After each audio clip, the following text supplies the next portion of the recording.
फासाला उदयपुरनि राजस्वी कलाक्षेत्र हल नगलुआ जिजाखा हास्ते जुवा मोर्चानि एग्जीक्यूटिव कमिटी मीटिंग कक्सा पांडाव नारवाय अक्रा अंगै मानजाखा हास्तेनि मंत्री अक्रा विप्लव कुमार देव मानजाखा हास्तेनि मंत्री अक्रा याक्सु जिष्णुदेव बर्मा हास्तेनि बीजेपी आचुफां डॉक्टर मानिक साहा हास्तेनि बीजेपी तांफां टिंकु रॉय तै जुवा मोर्चानि हास्ते आचुफां नबदल बनिक आकर्षण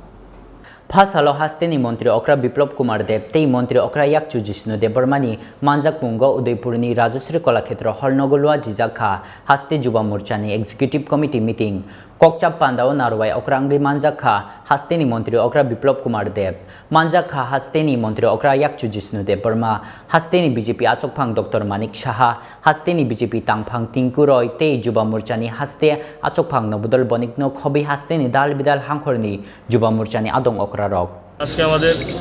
রাজ্য যুব মোর্চার উদ্যোগে যে কার্যকারিণী বৈঠক অনুষ্ঠিত হতে যাচ্ছে আমাদের এই মাতা ত্রিপুরা সুন্দরী পূর্ণভূমিতে সেই অনুষ্ঠান হতে যাচ্ছে। আর বিশেষ করে কার্যকারিণী বৈঠকের যে গুরুত্ব হচ্ছে কি আমরা বিগত দিনে কী কাজ করলাম এবং আগামী দিনে কী কাজ করবো সেটা নিয়ে আমাদের পর্যালোচনা বৈঠক চলবে, দিনভর চলবে সেই বৈঠক। বিভিন্ন বুথের যে কী কন্ডিশন আছে, আমাদের বুথগুলো কোন বুথগুলো এ ক্যাটাগরি আছে, কোন মণ্ডলগুলো এ ক্যাটাগরি আছে, বি ক্যাটাগরি আছে, সেই বিষয় নিয়ে আলোচনা করবো আমরা। এবং বিশেষ করে আপনারা জানেন ভারতীয় জনতা যুব মোর্চা শুধুমাত্র মিছিল মিটিংয়ের জন্য রাজনীতি করে না, আমরা সমাজ পরিবর্তনের মাধ্যমে মানুষের সাহায্যার্থের মাধ্যমে আমরা সমাজের যে অন্তিম ব্যক্তি তার সাহায্যার্থের মাধ্যমে আমরা সংগঠনকে এগিয়ে নিয়ে যাব। আমরা শুধুমাত্র মিছিল মিটিং করব না। আর সেই বার্তা আমি যখন থেকে রাজ্যের দায়িত্ব পেয়েছি সেদিন থেকে আমাদের সেই বার্তা দিয়েছি এবং আমাদের যুব সংগঠন মানুষের সহযোগিতার মাধ্যমে সংগঠনকে এগিয়ে নিয়ে যাবে। उदयपुर निश्मी राजीव निकथम चिनी खरां।